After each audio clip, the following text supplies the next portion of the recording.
अब आते हैं हमारे नेक्स्ट पार्ट में, रिफॉर्म्स। रिफॉर्म का ऑलरेडी हम लोग एक पार्ट पढ़ चुके हैं, हमने ये वाला लास्ट वीडियो में देखा था, ठीक है। अब हम देखते हैं सजेशंस एंड सिटीजंस रोल। क्या क्या सजेशंस हो सकता है, सिटीजंस का क्या रोल है। फ्यूचर सजेशंस है जो अभी तक लॉज में नहीं है, कि इंटरनल अफेयर लॉ की रजिस्टर्स मेंटेन करना और डिस्प्यूट्स जज करना जरूरी हो जाएगा। विमेन्स की रिप्रेजेंटेशन 1/3 टिकट वुमेन के लिए रिजर्व होनी चाहिए।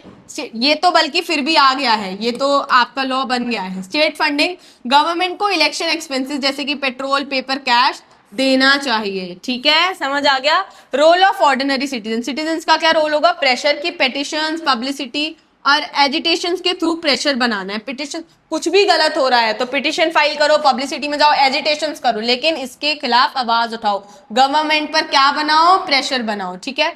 पार्टिसिपेशन, पॉलिसीज को बाहर से क्रिटिसाइज करने की बजाय उसमें पार्टिसिपेट करके सुधारो। अगर कोई ऐसी कोई पॉलिसी बनी जिसको, जो आप लोगों के लिए अच्छी नहीं थी, तो उसको आप लोग बाहर बैठ के ही अपोज करो, उसकी बजाय उस चीज में घुसो, उस चीज में जड़ तक घुसो और पार्टिसिपेट करके उस चीज में चेंज लेके आओ, ठीक है, समझ आया। अरे भैया सॉरी, ठीक है। अब आ जाओ चैप्टर का रीकैप, फटाफट से क्विक रिवीजन देख लीजिए। फंक्शंस की, election, laws, government formation, oppositions होती हैं, ठीक है, हमने देखा ये फंक्शंस होते हैं। टाइप सिस्टम क्या है, multi party system, coalition, national party versus state parties. हमने देखा नेशनल पार्टी, स्टेट पार्टीज क्या होती है। इसमें मैंने आपको बताया था कि उनका जो स्टेटस है वो पढ़ना बहुत ज्यादा इंपॉर्टेंट है। उसके बाद आप में ये वाला क्वेश्चन भी आता है कि मल्टी पार्टी सिस्टम इंडिया में क्यों प्रिवेल करता है, तो ये भी इंपॉर्टेंट है, ठीक है, समझ आया। अरे एक तो मेरे से कुछ नहीं होता यार, इरेजर कैसे आती है ऐसे, या हो गया ना, ठीक है। Elections, laws, government formation, opposition हमने देख लिया। क्या क्या चैलेंजेस आते हैं, internal democracy, dynastic successions, money और मसल पावर और लैक ऑफ चॉइसेस, ये हमने अभी रिसेंटली पढ़ा है। एंटी डिफेक्शन लॉ क्या आता है, ये भी आता है, बहुत इंपॉर्टेंट है। एफिडेविट्स का क्या वाला क्या रूल था, वो भी। स्टेट फंडिंग प्रपोज, जो भी कुछ हमने देखा, सब कुछ इस चैप्टर में बहुत ज्यादा इंपॉर्टेंट है। जहां जहां मैंने स्टार लगाया वो तो आप लोग जरूर पढ़ के जाना, ये भी जरूर पढ़ के जाना, ठीक है, समझ आ गया। आई होप आप लोगों को क्लियर हो गया हो, ठीक है। मीनिंग एंड इंट्रोडक्शन थोड़ा ये देख लीजिए। Visibility and popularity, parties democracy में मोस्ट विजिबल है पर जरूरी नहीं कि वो पॉपुलर भी हो। तो आपको पता है पार्टी डेमोक्रेसी, अगर आपको डेमोक्रेसी शब्द आता है आपके दिमाग में, तो आपके दिमाग में सबसे पहले पॉलिटिकल पार्टीज आता है ना, ये बात तो सच है। सबसे पहली जो चीज दिमाग में आएगी वो होती है आपकी पॉलिटिकल पार्टी। तो देखो बेटा, जरूरी नहीं है कि पॉलिटिकल पार्टी दिमाग में आ रही है और वो मोस्ट विजिबल है तो वो जरूरी नहीं कि वो पॉपुलर भी हो।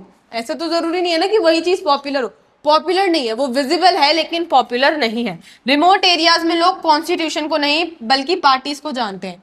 ऐसी भी जगहें हैं, रिमोट एरिया समझते हो, पिछड़े हुए एरियाज, वहां पे तो लोग ऐसा है कॉन्स्टिट्यूशन जैसी चीज को, पार्लियामेंट जैसी चीज को जानते ही नहीं है। वो सिर्फ किसको जानते हैं, पार्टी को जानते हैं। उन्हें लगता है यही लोग हैं जो हमारे ऊपर रूल करेंगे और हम लोगों को इन्हीं की माननी है, सब कुछ इन्हीं के अकॉर्डिंग करना है। तो लोग डेमोक्रेसी की प्रॉब्लम्स के लिए पार्टीज को ब्लेम करते हैं। तो जो भी प्रॉब्लम डेमोक्रेसी में चल रही है उसको क्या बोलेंगे, इस पार्टी की ही गलती है, ठीक है, क्लियर हुआ।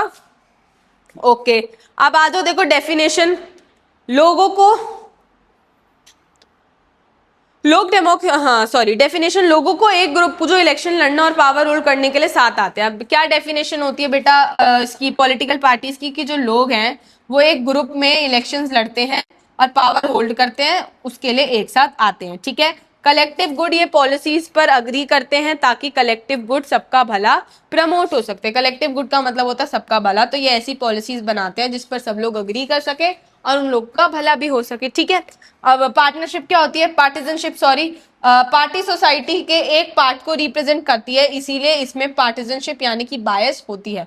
पार्टी जो है सोसाइटी के एक पार्ट को रिप्रेजेंट कर रही है, सोसाइटी के सिर्फ एक पीओवी को देख रही है, तो ये बायस भी कई बार होती है, ठीक है। इसका पार्टीजनशिप बायसनेस भी होती है, ठीक है, समझ आ गया। तो देखो 3 components of party, the leaders, the active members, the followers. Followers जो होता है वो बेस होता है, सबसे स्ट्रांग होता है, ठीक है, लेकिन सबसे ऊपर लीडर्स होते हैं और जो बीच में इन दोनों को कनेक्ट कर रहे हैं, इनके साथ काम कर रहे हैं, वो आपके एक्टिव मेंबर्स होते हैं, ठीक है। तो इनकी विजिबिलिटी हाई होती है लेकिन इनकी पॉपुलैरिटी और ट्रस्ट उतना ही लो होता है, ठीक है। कि पार्टीज जो है, मेन चीज जो आपको डेमोक्रेसी में दिखेगी, डेमोक्रेसी को आप जिस चीज से जानोगे वो क्या है, वो आपकी पॉलिटिकल पार्टी है। लेकिन फिर भी उसके बाद भी लोगों का डिस्ट्रस्ट जो है, पॉपुलैरिटी जो है पॉलिटिकल पार्टीज की लो है, ठीक है, समझ आया? आई होप आपको ये चैप्टर समझ आया हो। जल्द ही हम इसके क्वेश्चन आंसर्स भी लेके आएंगे, 1 मार्क का भी, CBQs, MCQs, PYQs सब कुछ कराएंगे।